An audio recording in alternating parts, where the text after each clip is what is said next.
So meal planning sounds great in theory, but in real life, man, between work, kids, and endless to-do lists, it's easy for it to all feel so overwhelming and unrealistic. Or just like another thing as an adult we have to stress about. But today, I am talking with Allison Schaff, a registered dietitian, trained chef, and founder of Prep Dish.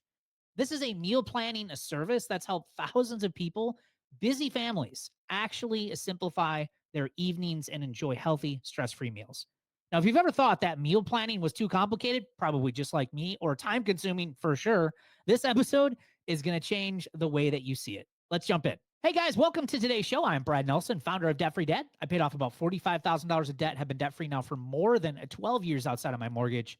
I've also been fortunate to help thousands of other people save and pay off tens of millions of dollars with the work that we do here at Debt Free Dad.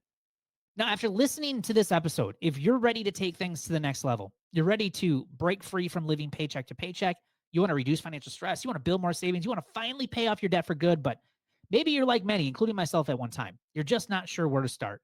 We've created some incredible free resources here at Debt Free Dad to help you get there, and I'll be sharing some details about how you can get started with those later on in today's episode. So, hey, Allison, welcome to the Debt Free Dad podcast. So glad that you were joining us here today. Hi, thank you for having me. I'm excited for our conversation. Yeah, absolutely. So like I said before we hit record, I mean, this is a hot topic, meal planning and eating at home. Over the years, my mom kind of taught me the basics of cooking and meal planning and all of that. Are we kind of getting away from basic home economics and being able to shop smart and be able to meal plan and cook at home? Because I feel like a lot more people say like, I struggle with cooking at home. I struggle with meal planning. And it's not always just like, I don't have the time. It's just that they say they struggle with it. Do you find that too? Yeah, it's so easy to not eat at home. So I think that's one of the issues. I grew up in a small town in Kansas, and we had like 2 restaurants. We ate out once a month, if that, it was a very like special treat. And nowadays it's just so dang easy to hop on your phone and order or go to a restaurant. And there's so many convenience items. So I feel like there's just a lot of reasons not to that are easier or like kind of make it easier than, making your food at home. Yeah. Well, I think food it's kind of like debt. Debt is everywhere. It's so easy to go into debt. You can go into debt so many times throughout the day if you really want to.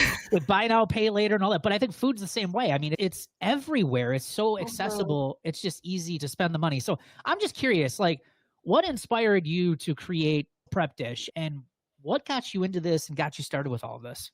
Yeah, so my background is a dietitian and a personal chef. I used to go into people's homes as a personal chef and make their food for them and really enjoyed that work. I loved the clients I worked with, but a few things came up. One is, I maxed out. I could only see so many clients a week. I did have clients that enjoyed my services, but wanted me to kind of teach them then to how to do it for themselves, partly because of, a cost issue. And then I knew lifestyle wise that I wanted a family, and I didn't see being a personal chef as like selfishly, I'm like, I don't think I can do this and also fulfill my dreams of like being the kind of mom that I want to be. So anyway, I took a step back and realized I had all of these systems and efficiencies created of like how to get dinner on the table easy. And I was helping, again, like, 6 people a week do that. But I'm like, how can I help a lot more people get dinner on the table each night? And so that's what I set out to do. I actually did both businesses for a while. Like I would see the chef clients, write down my recipes, write down my tricks. And eventually it got to the point for the past 12, 13 years, I've run Prep Dish and helped people get meals on the table. I now have 4 kids and use my system every single week to make sure I get dinner on the table. Wow, that is awesome. So when you say your systems, is this something in your program that you're sending the food to them and everything, or is this something where you're giving them the recipe? How does this all work? So what we give visually is a PDF, right? It's here's the steps you take to make it as easy and simple as possible. We do now have Instacart links. So while we don't do the food, it's like, hey, click this link and you're taken to a shopping cart and all you have to do is buy this food. But you can make some edits, right? Like you could swap out if you prefer asparagus over green beans, or, you want to, I don't know, you can just make it your own. But we do have that kind of easy button when it comes to the grocery shopping. And then we give tips. So like when I say system, part of that is, hey, if you spend an hour at the beginning of the week doing some chopping, mixing up some sauces and marinades, then each night when you head into dinner, it's so much easier because you've done a little bit. The other thing that I found is by doing that small step of meal prep at the beginning of the week, it kind of forces you to not do the easy button and order takeout because you're like, oh, but I already chopped those carrots, or that marinade's like the meat's already in the marinade. So you're not tempted to like change plans, because I know how it gets. By 6 o'clock, you're like, oh, dang, do I have to do this everything from scratch? But if you've already done parts of it, you've set yourself up, right? Like you are creating this place where your future self has it easy, right? Like meals easy. Like, oh, I already have done the hard work. Yeah, that's awesome. And I think one of the things that, I mean, when you're going through all this and talking through it, see, my partner is not a big fan of cooking. She's just not her thing. I like to cook. My mom taught me how to cook. But one of the things I struggle with is between me and her, we have 5 kids in our house. And it's always the question of, what are we going to make? Right. I feel like as an adult, and I've seen memes on Facebook and social media about this. It's like, that's the number one question of being an adult is, if I can figure this one thing out, is what are we going to eat every day for the rest of our lives? Right. So what do you recommend to people of how do you even create a menu for the week based on like a typical, you have 4 kids, you guys are busy, like on a busy family schedule?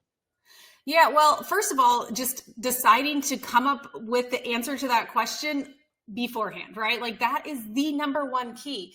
Don't hold off on that decision until 5 o'clock at night, because you're not in good decision-making mode. Maybe on Saturday, you have a few hours where you can get some childcare. I don't know, just find a time in your week where you can sit down and be intentional with it, right?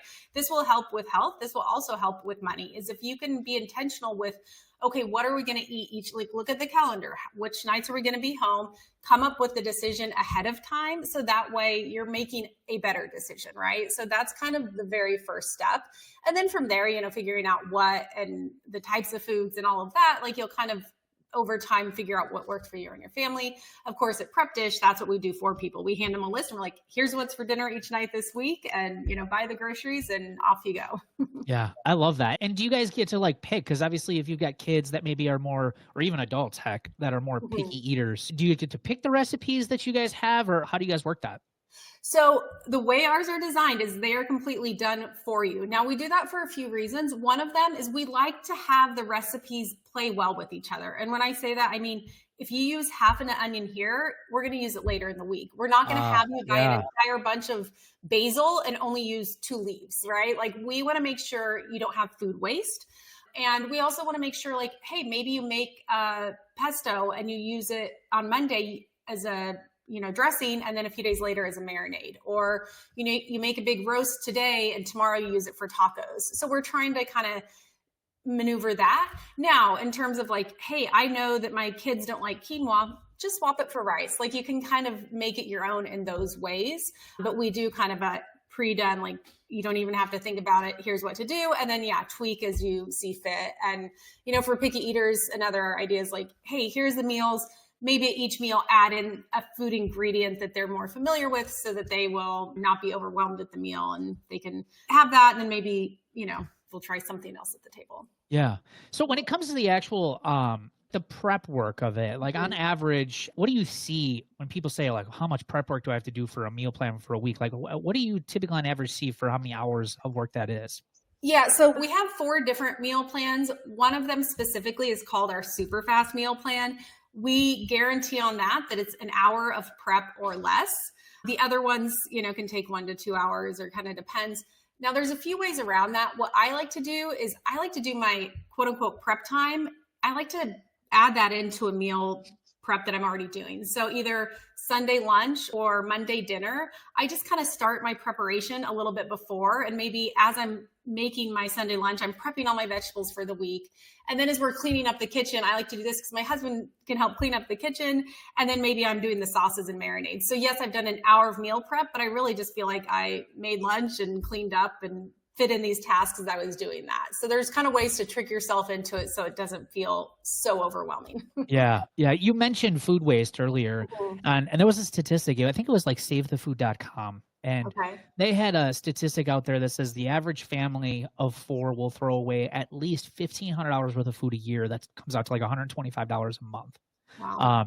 Which I've talked about this on social media because there is this debate because of how expensive, groceries and things have gotten, how expensive restaurants have gotten. And there are people who are actually debating and saying like going out to eat is cheaper than eating at home. What do you think? I mean, I don't have the numbers off the top of my head, but my gut tells me, because I've been out to eat and I know what the bill is, and I eat at home and I know what the bill is. So I would say I vote eating at home is going to be more cost effective. You have more control over the ingredients, right? And the other thing, so when it comes from a health perspective, you can choose quality ingredients. Whereas if you're using restaurants or any sort of convenience foods, they're always going to look at food costs, which means they're usually cutting back on how healthy those ingredients are. So that's another thing to keep in mind, is that there's this like cost, this like health cost of, you know, eating out or doing convenience foods that over time will end up costing something, right? Yeah. Yeah. And so when people are using your services, are you finding, because you're utilized, like you mentioned, you brought up an onion, you're using it half for this recipe, half for another recipe. Are you finding that your members are having less food waste? And that's why I brought that $125 up, because I feel like that's a big thing too, is that we have good intentions of buying the food, making the food, but then it doesn't happen exactly the way it should. And all of a sudden you're throwing out a head of lettuce or the grapes that are now brown and gross and nothing got eaten like it should have. So what do you see, because of people using your services, the amount of money that they're saving? Yeah, we don't have the numbers. We've wanted to do that, and we haven't figured out a way to like have make it that easy. Yeah. But we do definitely get the feedback of food waste. Just by having the meal plan, it creates this discipline of, okay. And that's why I actually prefer sometimes using something like our Instacart links versus going in the store, because it's easier to be disciplined and be like, okay, I'm just going to buy these ingredients plus some snacks, plus some breakfast items, and then we're good. You know, there's no temptations by going through like these aisles of stuff you don't need. And it really forces you to sit down and look at the week and plan out the meals. And again, like you're going to be less tempted to go out and do something else because you're like, oh, this is these fish tacos with a slaw. So you like know in your mind, like what everything's going for, right? Like all the ingredients are assigned a task. So whereas if you just kind of like, I've had weeks where I haven't used the meal plans and I buy random stuff. And then at the end of the week, I'm like, do I want to figure out how to like piece all this together into a meal? And, you know, it gets a little easier to be like, no, is that even going to taste good because you didn't have a plan for that last meal. So just by having the plan and assigning meals, and I like to even take a whiteboard and like write down each night what is like going to happen for that meal. So it's sort of this like commitment of, hey, here's what's happening.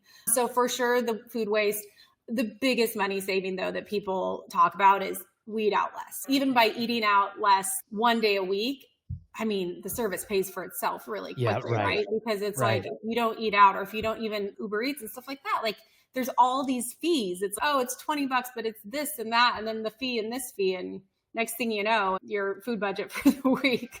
Yeah.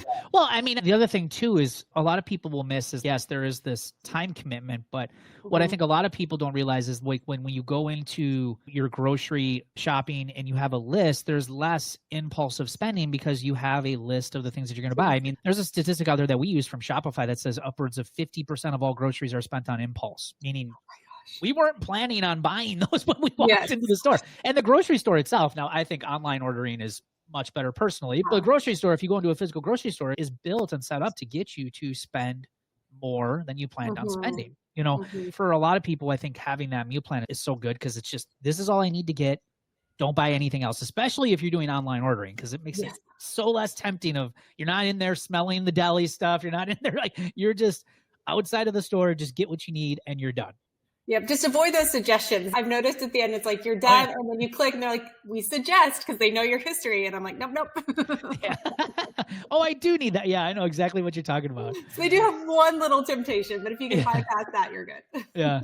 We've talked about how it saves money. We've talked about, you know, how it takes some stress out of having to plan all this stuff yourself. What are some other benefits that your services provide? Yeah, you know, it's the money, it's the time. So even though you're doing some of that work up front, throughout the week, it's saving you time because you're not having to start from scratch each day. But it's also that mental load of like, at the end of the day, you don't have decisions to make about mealtime. And that's the beauty of it, is to go into mealtime not needing to make decisions, and then getting to what I say is like the number one thing we provide, which is creating a space for your family to sit down and connect, right? Like, yes, I want healthy food. Yes, I want it to taste good. But at the end of the day, I want my family to sit down and connect. We share our highs and lows. That's what's important to me as a mom. That's what I care about. And all this other stuff is built up towards that like 30 minutes of us sitting down and being with each other. And because it's less hectic, because it's less chaotic, there's a greater chance that I'm going to be able to sit down and create this, like, I mean, I have little kids. It's not always calm, but you know, if I can go into it calm, it's going to be a better experience. Yeah.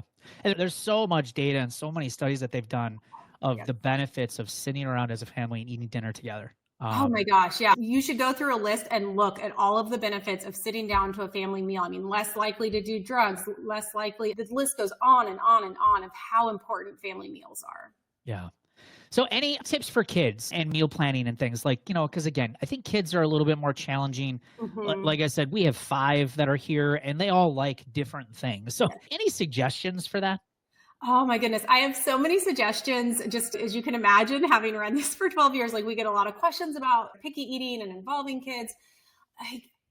Some of my very top tips. Number 1, involve the kids as much as possible. There are just so many benefits to this, but like kind of going back to how you kicked off the conversation of like, do you find that less people are eating at home? Yeah, they didn't learn to cook. Teach your kids to cook. This is like, well, I'm biased. I'm a chef and dietitian. It is like the most important life skill you can give to your kids. My 6-year-old makes scrambled eggs in the morning because I taught him at 2 how to crack an egg. And eventually, you know, it's like over time they learn. And the more you can give them these skills, not only is it setting them up for a better future, like to be a healthier person, to like know how to do these important skills. Also, it doesn't take long before they can be a significant help, right? Yep, right. Again, and now we have a new baby. My 6-year-old can make eggs in the morning while I feed the baby. And, you know, so it pays off a lot quicker than I realized. If you really have the patience to involve them, they can start being a significant help. And then all of a sudden, that meal prep isn't a lot of time. Maybe it's a family activity that everyone does together. And then even at the meal immediately after, they might be more likely to try it. If they helped do the broccoli, maybe they put the salt on the broccoli, they might want to try it because they helped participate and they're a little more curious. So the more they can be exposed to the meal prep process, the more likely they are at the table to be interested in that food. Yeah. That's so cool. So can you share a little bit about how your service works? Like where can people get more information about it, more about you and what you guys offer? Yeah, so it's prepdish.com. Like I mentioned earlier, it's, you know, kind of a PDF that we send out through email. We also have a login where customers can log in and get access to not just that week's meal plans, but archives. The most popular meal plan is just those super fast ones that are healthy, family-friendly meals. But we also do have gluten-free plans, paleo plans, and low carb plans. We have a 14-day free trial set up for your listeners at prepdish.com/debt-free-dad. So if they want to go there, I mean, that's the best way to do it. I always say, if nothing else, like go sign up, see how we do things, see if it works for you. If nothing else, get some tips and tricks for your own meal planning that you do. And again, we have those Instacart links now, which I'm super excited. Those are pretty new on the site, but those have been such a time saver of just one click. Everything's in your cart. From there, you can kind of make some tweaks and you're good to go. Yeah. Yeah, so good, Allison. And again, for you guys listening, I mean, this is no different than, say, a lot of the services that we offer here at Debt Free Dad and, you know, our Roots membership. And what Allison has created is just a system to help you save money, to help you save time, to help you make healthy meals for your kids. And it's no different than like what we do in Roots. It's a system to help you get out of debt faster. And a lot of these tools can help you with your life, improve your life. So good, Allison. I'm excited. I'm going to go sign up because I need help with this as far as getting ideas, because I get so tired of my kids being like, what are we having for dinner this week? What do you guys want? Well, I don't know. Well, and you know what some parents do say is because it's like a prep dish meal, their kids automatically become a little more receptive. Like, oh, prep dish is having, because you can say it with more confidence. It's not like an idea you came up with. It's like, oh, it's this thing. And then they're like, oh, so yeah. There's kind of a switch that happens with how you present the meals. Yeah, very cool. Well, Allison, thanks so much for being here today and sharing this. This is awesome. Yeah, thank you for having me. All right, guys, if you are ready to break free from living paycheck to paycheck, you want to reduce financial stress, build savings, and finally pay off debt for good. But again, maybe you're not sure where to get started. Heck, that's probably why you listen to our podcast. Don't worry, though. We've got some extra tools that got you covered. Simplify My Money is a newsletter that is sent each and every Sunday to your email. Simplify My Money is your step-by-step roadmap to better financial control. You're also going to learn some easy-to-follow strategies to manage your money effectively. You're going to have stress-free money decisions that are going to help you simplify your financial life with proven tips that actually work for everyday normal people. And you're going to gain the tools and confidence to tackle your financial goals head on. All you have to do is sign up for Simplify My Money by clicking the link at the top of the show notes. Thanks for joining us on today's show, and we will see you guys on the next episode.